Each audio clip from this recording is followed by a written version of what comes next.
Bolis. Kot. Mana? Kote.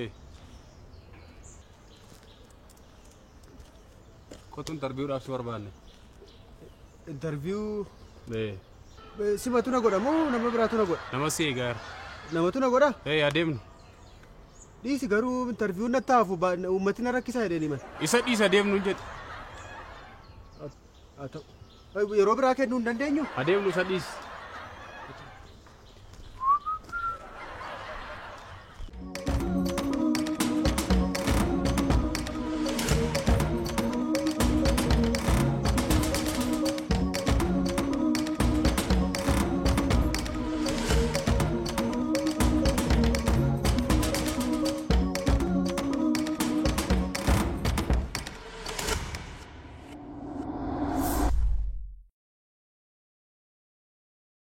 Instructor, maaliif ariitiidhaan na waamtan? Ani bar maal taatan jedhee akkamitti fiigaa akkan dhufeetu argitan. Mite? Nagumaani? Kas gootu ishee isin jettu sana ammumaa kaasii sirreessiiti si ati jedhii diinattaase. Isinii kanan jaalladhu dhimma naan jettuufis hin qabdu. Garuu dhimma ariifachiisaa fi dhimma dhibaa tokkoof si barbaadeeti. Aniyyuu shakkeen jira. Gaafa isin lilli fiddee hin dhufin jettan jechaan dhufe. Kana dhibduun dhaloonni seenaa kuni attam tilmaamni keessan ajaa'ibaa matta attamitti shakkitan. Bareen jira miti. Rakkoon qabu ani ittiin isiniif himu ila waan barbaaddan. Akkaataatti amansiisu maal waa tokko shakkiin qabaatiina. In details. Tole. Maaltu? Lilli jaallattamii. What a generation. Amma isa dhiisiiti ani iccitii guddaafin si barbaada dhimma guddaafin si barbaada dhimma dhibaafin si barbaada jedhee qofaatti si waamee dhimma sakkasii keessan kalinatti. Rakkoo hin qabu. Lilliin immoo baay'ee heeruma barbaadaa jirti. Sanaayyuu baay'een ture maal jechaa jirtu kanaafuu isheen immoo ulaagaan ishee maalidha? Nama baratee fi nama qabeenya qabudha. Isin immoo qabeenya dhabdan malee barattaniittu. Isa qofa miti sanaayyuu barsiisaadha isin. Kanaafuu Dhugaamo? Intaa? Kana miti rimmayi. Callismee olii gadi. Lilli wajjin haasaa jirte miti. Ana inistiraakter mootummaa wajjin haasaa jirta. Caljettee olii gadi waan hundumaa ol keessa akka indaaqqoo ol keessa olii gadi rukuttee asii rukutte. Dhimma maaliif na barbaaddan jettee na gaafatta malee callumattee waan hin jirre muka baal walitti rukutte. Isa lillee mafaa jiru rukutaa erkoo ba'a. Yaada keessan dursee waan hin baree fi ani bare dhoksaa yaada namaa hubachuun qaba. Tole? Kanaaf sammuu kee fayyadamtee. Na caaltee jettaniiti? Isin naan jedhanii isin jedhamu deebi'ee. Na caaltee jetteeti? Maaliif asii barbaade see ta'eyyuu?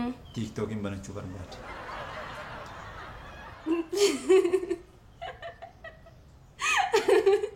Siin inistiraaktar. Ati?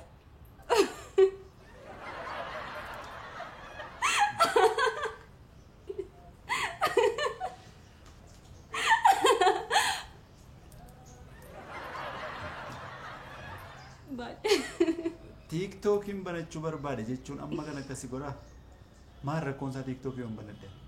Rakkoo tokkollee hin qabu garuu yeroo darbee yaada miidiyaa hawaasaa irratti isin kaastan qeeqa isin kaastan sana yaadattanii malee rakkoon qabu banachuu dandeessu. Amma kolfa kee dhiisiiti TikTokii banachuu waan hin barbaadeef beekumsumaan qabu kara sana namaa hiruuf beektaa akkam barsiisu. Barattoonni daree keessa qaamaan taa'u malee afuurri isaanii sammuun isaanii lapheen isaanii eessa jira? Mandara TikTokii sana keessa jira. Kanaaf iyyuu nummoo qaama isaanii qofa maal godhu? Dargaggootaaf yaaddaniiti. Dargaggootaaf yaadni achirratti isin argachuu. Ati ogeessa isaatii jedhee barbaade malee natti kolfee natti qoosiidhaan miti si galee. Kan si dhibu anaaf yaaddoon qabaatan. An waantan hiruu barbaade. Waantan kennuu barbaadeen kennaa beekumsaaf hubannaa ogummaa keessumatti barumsa karaa xiinsammuu oola deemaa kanaaf dhangalaafnaa sasaan achi dhangalaasan immoo hin daangessi. Maanni sammuun kuni injijjiirta sirka jira akka barbaadetti itti fayyadamta sammuu kana malee callumatti iddoo tokko dhaabdee yookaan iddoo tokkotti daangesitee jiratu ta'a haala wajjin deemuu qaba laasii galee dhiisa muka haala wajjin deemsiftee too akkaataa dhaloonni barbaadetti immoo maal gootaa deemtaa jechuudha akkasitti. Ani iyyuu sinirraa barachaa jira. Kana caalaa baratta amma akkamitti akkam baradhu maal akkam godhu keessumatti isa taap godhaa jedhani isa laayifii galanii maal jedhan sana isa banatanii isa maal ta'an sana hin beeku waan ta'eef icciiteedhaan akkanatti hirkoo fa'aa biratti akkan dubbanne. Kana anatti dhiisa. Jalqaba akkamitti akka banamu isaafuu yaaddoo hin qabaatina. Jalqaba laayifii galuudhaaf fooloowarsii 1,000 sin barbaachisa. Kanammoo tokko ittanii yoo jalqabdan waan isinitti cimuu danda'uuf ani akkaawuntii lammaffaa qaba. Fooloowarsii 500 2,000 akkas kan qabu jira.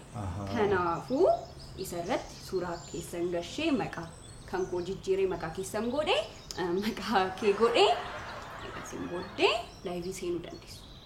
Salphaa jechuudha. Laayivii immoo eega galtan booddee seerri geemii jedhamu jira.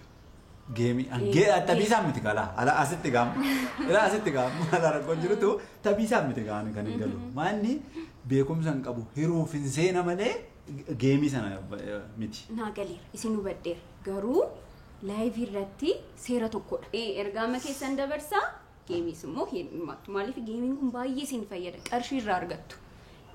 Yeroo laayivii seentanii immoo ergaa sotu dabarsitanii maal jechuun dagatina taap koppii liink sheer kan jedhamu akka hin dagan kakaasu mootiveet gochuu qabdi. Ittaansee immoo leenca giiftii garaagaraa siin laatama. Giiftiin sun immoo booddee gara maaliitti jijjiira? Gara qarshii. Tole kanaafuu ana wajjin waa tokko shakkiin qabaatiin akkasitti himee adabbiin jiraachuu danda'a. Adabbii? Laayivii galtuu taanaan tiktookii banannaa ittaanitti mitire. Egaa banachuun keessan hin oollee. Egaa banachuun kee hin oollee. Wanti isin barbaachisu qaaraa, qullubbii adii, qullubbii diimaa, daakuu fa'aa of biraan dhabina. Tole? Maal bakkuma gabaa bakka gurgurtaa waan hundumaa gidduu taa'ee galuure isa moo galgala faadha kan gala moo achuma taa'een galuure iddoo nagadaa.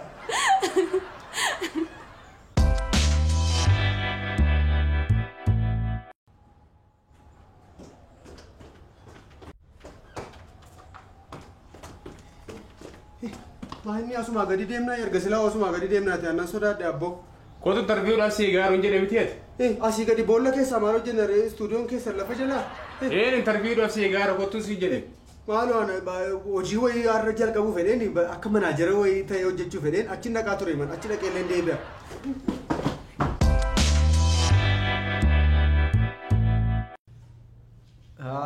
Attam jirtu nagumaa an inistiraakter mootummaan jedhama. Nan barsiisaa yeroo barnootaan alatti immoo kunoo akka sa'a daree barnootaa keessa jirraa namooti onlaayinii gaafa seentan kunoo an argamaa gabataa gurraachi kunoo as jira. An barsiisaadha. Kanaaf iyyuu seenaa egaa tiiktookii banannee kunoo amma fooloowersiin keenya 1,000 ol darbee jira. Asirraanis barumsaa kennuu eegalaa jirra. Laayivii kana tiiktookii galuutti haaraadha.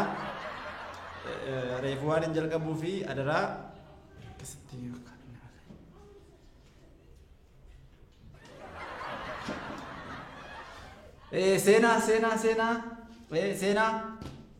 seenaa akka dhaga'amu barreessaa warri dhaga'amu jettan barreessaa.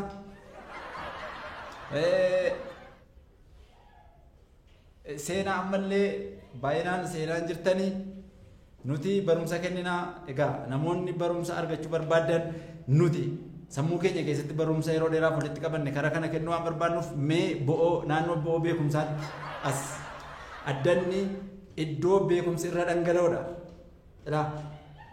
Asirra beekumsi asii achi waan dhangala'uuf kottaatii bukkee isaa cinaan taa'atii amma tokko qaqqabadhaa. Itti nammaa. Guddis badii.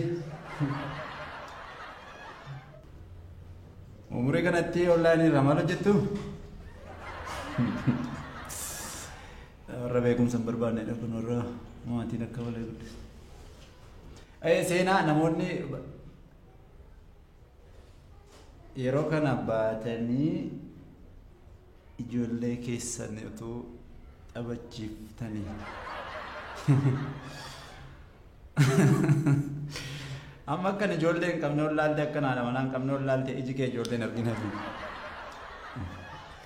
ijoollee mataan egaa ollaayinii waan akkasii galuun kun gaarii miti dhiifamaa. Barataa keen ture South Sudan kibbaa South Sudan maal jetta Sudaanii?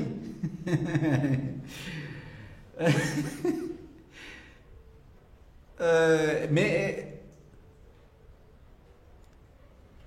fuulli keessan filxii fakkaata.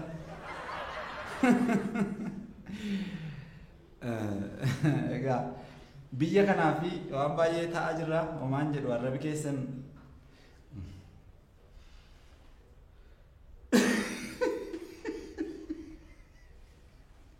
attamitti fuudhin jirtu.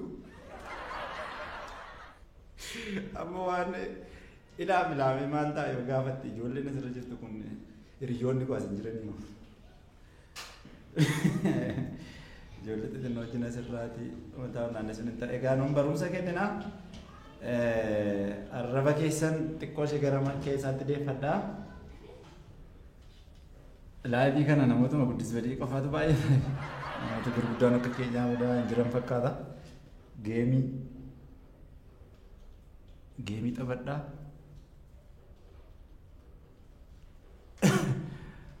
Inistiraakter isinirraa fokkisaa.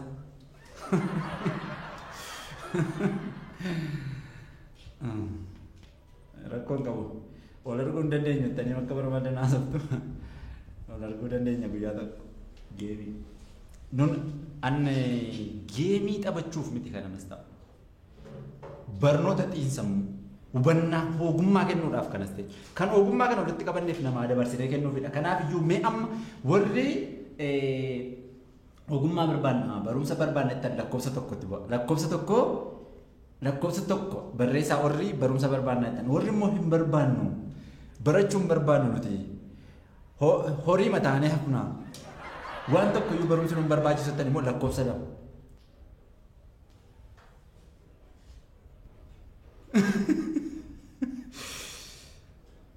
What a generation. Lakkoofsi tokko amma ammaatti hin barreeffamne lakkoofsa lamatu baay'achaa jira. Lakkoofsa lama irratti kan barreeffamu barumsa hin barbaannu, ogummaa hin barbaannu, xabiisa qofaa, oduu qofaa, arrabsoo qofaa warratti lakkoofsa lama. Warri dhuguu barbaanna beekumsa keessa hin hunanna. Isin asii gadi nutti nattu laakkasittiin laakkasitti nutti gadi nattu. Kanaaf iyyuu unachuu barbaanna. Oduun baay'isinaa inistiraakter. Seen gudcaabi. Arraba koo. Egaa namni onlaayinii kana seenee kun akkasuma arrabisaa babbada. Lakkoofsi lami warra horii taanee hafna. Ittaniidha. Horii ta'uu maal si barbaachisa reesirra teessee silayyuu horii dha'u. What a generation. Biyya kana eenyutti laannaa? Moo fuunee deemna?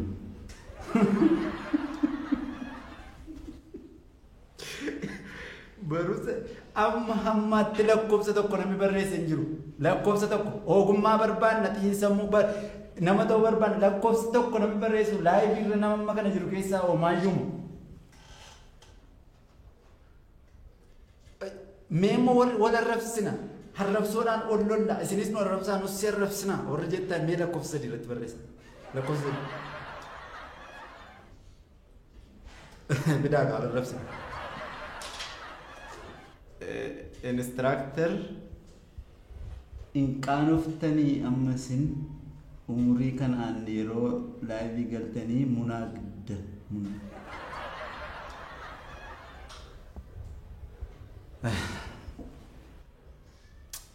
To amma kana beekumsa nu hira jettee barreessite si fayyada ture. Hin cabda waan tokko lafa geessu hin qabdu. baay'ee isin jaallanna barsiisaa koo durii garuu akkuma keessan duriiti fuulli keessan gogaama. Ay barataa koo eessa geesse laatis yoon akkuma hirkoo mandara kee naannoof talaa. Garuu fuulli keessan artifiishaaliidhaa achumatti hafe yoo.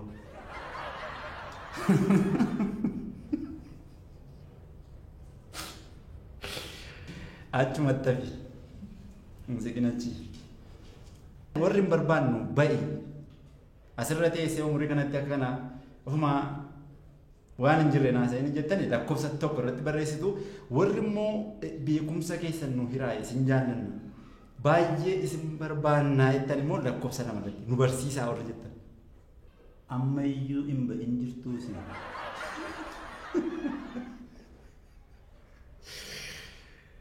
Lamatti tola garuu hin qabnu haasa'a. Ba'ee deebinaan isa sumarra taa'aa jirtu inistiraakter isinirraa fokkisa. Baay'ee fokkisa. Isinis galatoomi eessa keessaatis lafa geessu hin qabdu. Ba'a keessa lafa hiriyaa keessa bakka hiriyaa keessanii deema.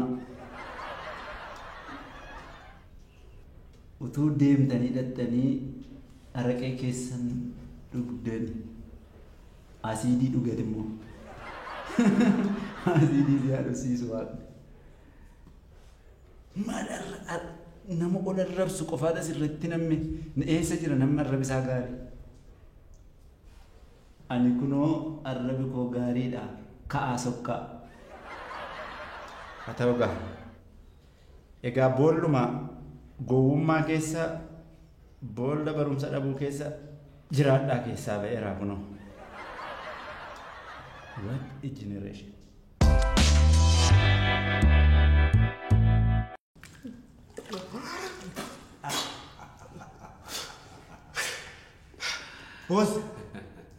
Boos isinii isitti interviiyuu na godhaa boos asitti miidiyaa banattanii boos maal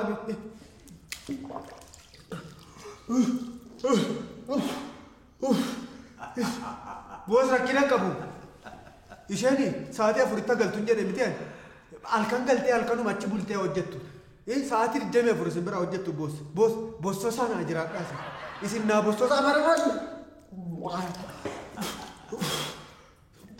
boos abbaanii balleesse ani miindaa dabalamuuf isan jedhe hin dabalina walakkaa irraa hir'isa asii gadi hir'isa anas nan qacarin ani maalan fayyadan ani hin fayyadu waan tokko faayidaa qabu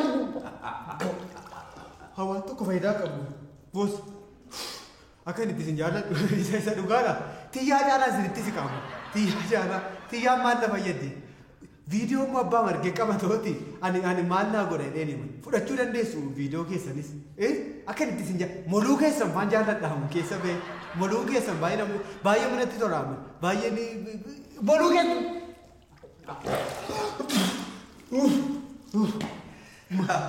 moluu keessan natti toraama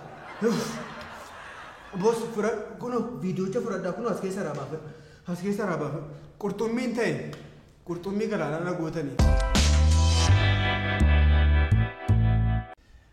Egaa inistiraakter mootummaan jedhama barsiisaadha barsiisaa xiinsammuuti sila laayivii kana turree baanee olii galuu dadhabnee baanee irraa kunoo ammas daree barnootaa keessan jira akkas lamaan tokko barsiifne as deebine egaa wanti kun suusii namatti taati jaalalli isaa dhuguma cimaadha laayiviin waan dhimma tiiktookii kun keessumatti laayiviin kun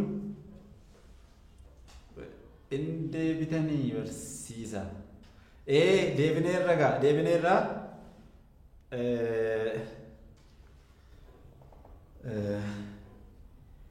tolee seenaa wal waamaatii kottaa seenaa galaa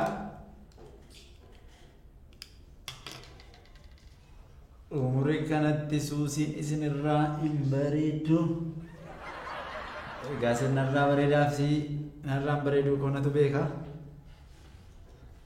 arraba kee kana mana keessatti deeffattee egaa taap godhaa ola feeraa copy link share duut ol waamaa egaa fireeshidha egaa tiktookii kana laayivii kanatti badaalle hin beeku kanaaf na sirreessaa deema instructor dhuguma fireeshidha isinirraati beekama baay'ee ilaaluu dandeessaa tu barumsa ta'e immoo kana ilaaltu egaa gaggala mee amma gaa kun yeroo lammaffaadha namoonni barumsa barbaanna dhuguu barbaanna isinirraa beekumsa keessan instructor keessumatti waa xiinsammuu irratti jettan lakkoofsa tokko egaa geemii taphadhaa kan jedhutu baay'inaan jira meemoori geemii taphadhaa jettan immoo lakkoofsa lama irratti geemii taphadhaa ol arrabsina maaltu godha beekumsi maaltu fayyada sammuu keenyatti ulfaata malee isiniin immoo isiniif maal godha irra jettan illee lakkoofsa lama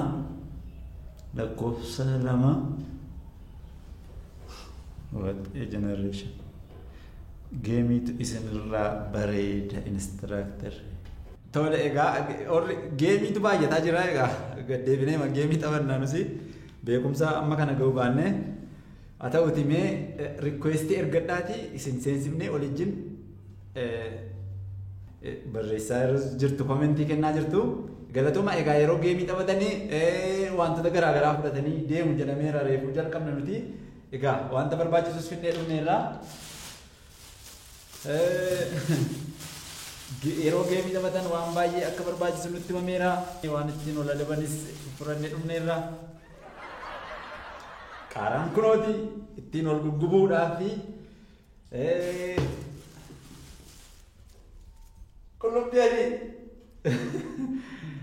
instructor utuu haadha manaa keessaniif geessitanii gadi si'aa geessu gara boollaatti haadha manaa qabatuun ta'e maal hojii addana taa'ee akkas godhatu dhiifama naa godhaa warroonni kaanii xiqqoo ishee namoota tokkotu arrabsoon taane jedhee na dogoggorsaa kunoo qullubbii diimaanis kunoo jira qullubbii diimaa qullubbii diimaa wanta kan biraanis hin barbaachisa jedhameera kunoo daakuunis jira gaa maal goona ree bara fakkaachuun gaariidha hin argama daakuu jechuudha kunoo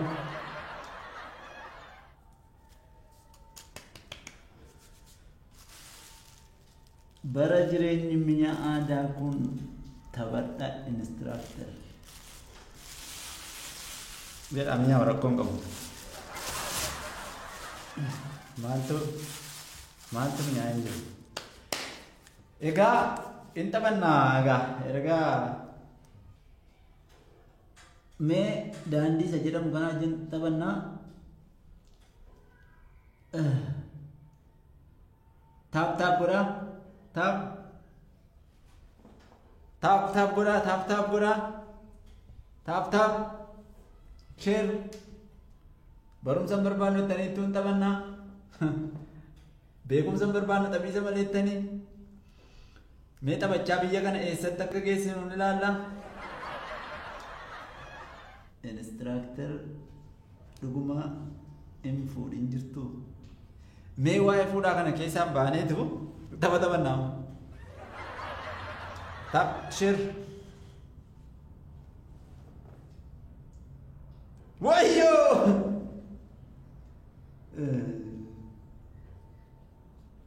kennaa fidaame kenna abaaboo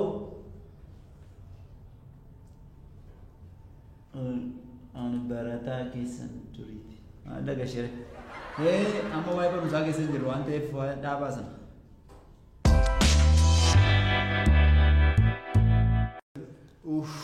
Ban.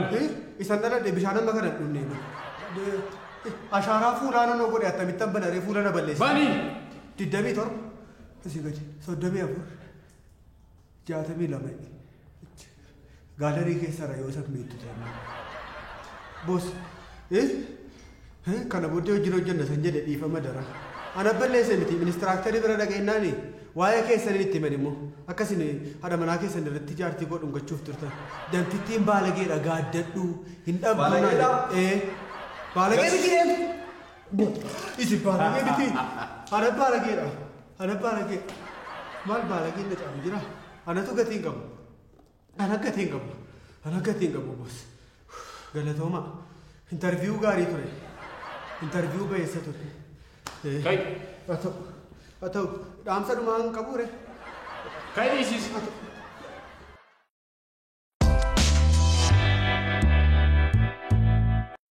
Intaan hin dibanne kana caalaa maal hin dibadhu?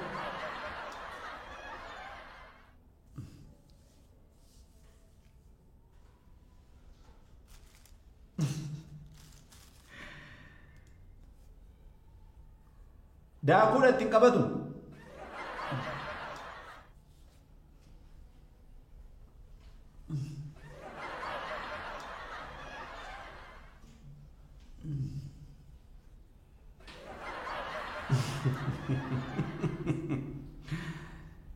Instructor. Maal taa'atu isinitti tabe? Amma isa dhiisaatii moo qabna? Moo qabna?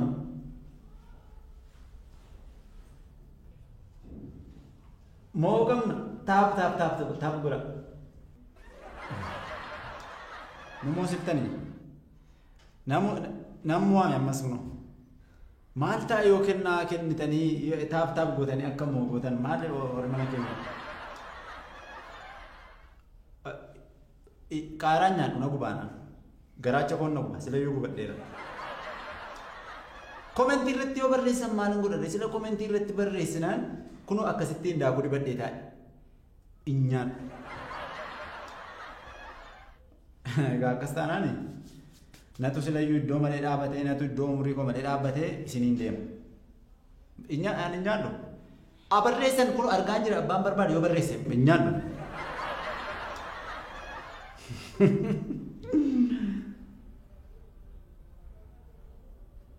Hin nyaadhu.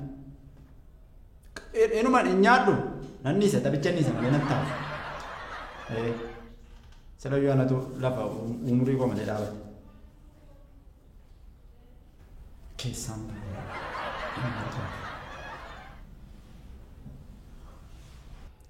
bara fakkaanne inni teekinooloojii fakkaanna duukaa deemne inni amma jaarsa amma kana ga'u qalamee fakkaatee haa taa'u. What a generation.